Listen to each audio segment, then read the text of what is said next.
he just wants to be a journalist. So part of the angle for him also is he's gonna get down and write a story about it, an article, and that'll be his foot in the door to get it a paper somewhere. Maybe, I don't know. Gonzo journalism, right? He wants to be a journalist and also figures he can write an exclusive story about this trip from the inside perspective. Early in the story, of course, they get blown off course. Gotta get some, there's a Zeppelin so far. Gotta get the Pterodactyls. At some point, they make contact and land on the landing strip for the Patchwork Magic Carpet City, which was, the song gives the whole thing about the Patchwork Magic Carpet City. I can't give you anything else you need to know really about it. So at some point, they escape from there. Possibly, I thought about possibly they escape with a rogue, sympathetic Nazi zombie. I mean, like, whatever. I guess he's not a Nazi. That wouldn't be very sympathetic. He's a zombie who has gone rogue from the Nazis, the other Nazi zombies. And he goes with them, and so you're building up kind of a, not really a Wizard of Oz, but some little minor goofball sidekick characters as they go on further adventures. But either in the Patchwork Magic Carpet City, or else from somewhere else along their route, they learn about Dr. MacGuffin, who's a scientist who tried to find a lost valley somewhere. And it's rumored that he has a time travel device. So they're going to hope to try and find him, bring him back. I don't know what this has to do with the original promotional stunt. It doesn't frickin' matter, You get blown off course, then it's all up for grabs. But anyway, you make it work, okay? This is a treatment, If you want it to all fit together, then you give me the down payment, and then I'll go for more, right? And then we get all the little wrinkles ironed out. Little wrinkles, right? This isn't like the guy who told Kevin Smith that he needed to have Superman fight against an electric spider, giant robot spider, right? That's a major wrinkle. This is a minor wrinkle, so we can iron out. Doc had been to the Patchwork Magic Carpet City before them and disappeared while exploring a remote valley several months before. Oh, a young woman, I don't even have names for him yet. That's all right. This is a treatment. See, it's a treatment. She wants to follow his trail and rescue Dr. MacGuffin in spite of the pterodactyls that are known to populate the valley.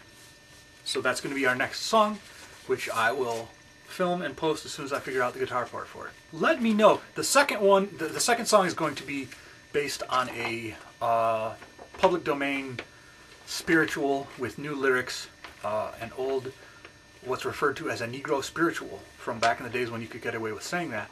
The music is kind of based on that, and the lyrics are unique to this, some of them. The first one, I think I made up the melody, and I'm trying to sound like a Disney cartoon feel, like something that Aladdin would have sung if he found some Nazi zombies on a Patchwork Magic Carpet City. I hope I haven't pulled a George Harrison. Let me know if you recognize that it sounds like a melody from something else, or music from something else. I thought Patchwork Magic Carpet City would be cute. I started off thinking of the chorus. I think it's fair use to take one line from a movie and repeat it. Make it into a song. It's a line from Planet Terror, which is part of Grindhouse, written and directed by Robert Rodriguez. In the commentary of it, he claims that his son, Rebel Rodriguez, said this line about, "I'm going to eat your brains and gain your knowledge." And he had the boy say that while he's playing with little dinosaurs in the movie. So that's the basis for I started with the chorus, wrote that, and then I went backwards to get some Nazi zombies on a Patchwork Magic Carpet City. What was I going to say? Oh, but what I really like is not really Zac Efron. I don't know anything about him. I just saw him on Saturday Night Live a couple days ago. But the ultimate, I think, for singing this, I don't know if he'd want to be in a musical, but the ultimate singer I would like to hear would be Rufus Wainwright sounding drunk the way he does, singing, "I will eat your brains and gain your knowledge." Anyway, if you've heard him, you know what I'm talking about. He sounds drunk. And he would be awesome for it. I don't know if he could do the enthusiastic musical cartoon sounding somewhere Somewhere above the clouds. Well, he'd be drunk singing that. Somewhere above the... Whatever. I've got nothing on the third song yet. But I thought they could do another encounter with mushroom people. They get down in the valley. They meet some mushroom people. I don't know if I thought I didn't want a song at that point. I don't know. You know, another song. We're the mushroom people. Well, I don't know. It depends on what you like. This is just the treatment, right? Tell me if you want a song by the mushroom people. Big, elaborate stuff with the mushroom people. But the third song I wanted to do was the a song by a love song by Dr. McGuffin, which has to do with the time travel thing. So I guess they find Dr. McGuffin in the underworld of the mushroom people. They go through the lonesome valley of pterodactyls into the underworld of the mushroom people.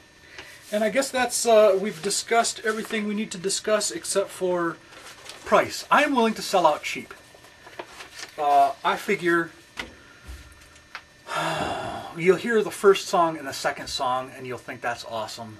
I will, if you're interested in the third song, I would finish that for $10. I'll do words and music and a guitar part. I can't write musical notation, but I can do tablature for all that's worth. I'll play it and you get somebody else to transcribe it because you're awesome and you can afford it. For let's say $100 or $200, if you've got a community theater and you want to perform Zeppelin versus Pterodactyls or something on that level. Anyway, I will finish the 3 songs and write, I could write more. We can negotiate. For $200, I'll do 3 songs. And I'll do a, you know, the crap that they talk in between to advance the plot along. And you can use the whole thing. I don't know how licensing and stuff goes.